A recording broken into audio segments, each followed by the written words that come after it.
যে কোনো ধরনের অতর্কিত হামলা থেকে নাগরিকদের নিরাপত্তা দেওয়ার লক্ষ্যে বিশেষ মহড়া আয়োজন করেছে তাইওয়ান। দেশটির বার্ষিক মহড়া হান কুয়াং এর অংশ হিসেবে এই সাময়িক তৎপরতার আয়োজন করা হয়। এতে হঠাৎ হামলা হলে সতর্কতার সাইরেন বাজিয়ে জনসাধারণকে নিরাপদে সরে যাওয়ার বার্তা দেয়া, দোকানপাট, রেস্তোরাঁ এমনকি সড়কে চলতে থাকা যান চলাচল বন্ধ করার প্রশিক্ষণ দেওয়া হয়। 2 দিনব্যাপী 30 মিনিট ধরে এই মহড়া চালানো হবে তাইওয়ানের বিভিন্ন শহরে। আর এইটা ওইটা না, কাপড় ধোয়ার একটাই সলিউশন, চাকা অনির্বাণ। থমথমে পথঘাট, বন্ধ হয়ে গেছে দোকানপাট। কয়েক মুহূর্তের জন্য যেন স্তব্ধ তাইওয়ানের রাজধানী তাইপে।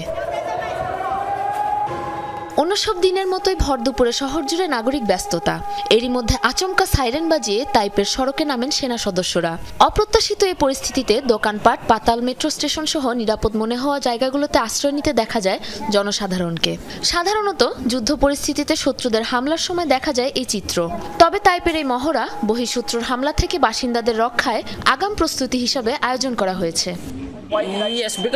এই অভিযানের পিছনে বেশ কয়েকটি কারণ রয়েছে, যার মধ্যে তাইওয়ানকে দখল করতে চীনের আগ্রাসনের ব্যাপারটিই মুখ্য।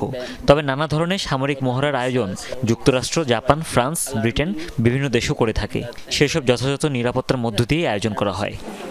30 মিনিট ধরে চলা মহড়ায় নিরাপদ স্থানে আশ্রয় নেওয়ার নির্দেশ দেওয়া হয় জনগণকে। তাৎক্ষণিকভাবে গাড়ি থামিয়ে সরে যেতে বলা হয় সড়কে চলতে থাকা যানবাহন চালকদের।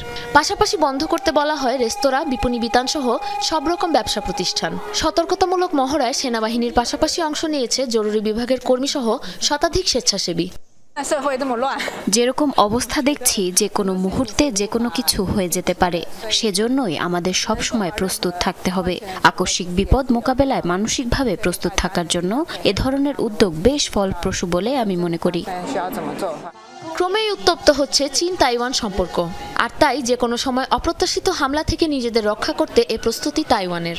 বার্ষিক মহড়া হান কুয়াং এর অংশ হিসাবে বৃহস্পতি ও শুক্রবার তাইওয়ানের বিভিন্ন শহরে 30 মিনিট ধরে দেওয়া হবে এই প্রশিক্ষণ। মহড়া চলাকালীন নির্দেশনা অমান্য করলে অর্থদণ্ডের হুঁশিয়ারিও দিয়েছে তাইপে প্রশাসন। সাবরিনা নুসরাত, যমুনা নিউজ।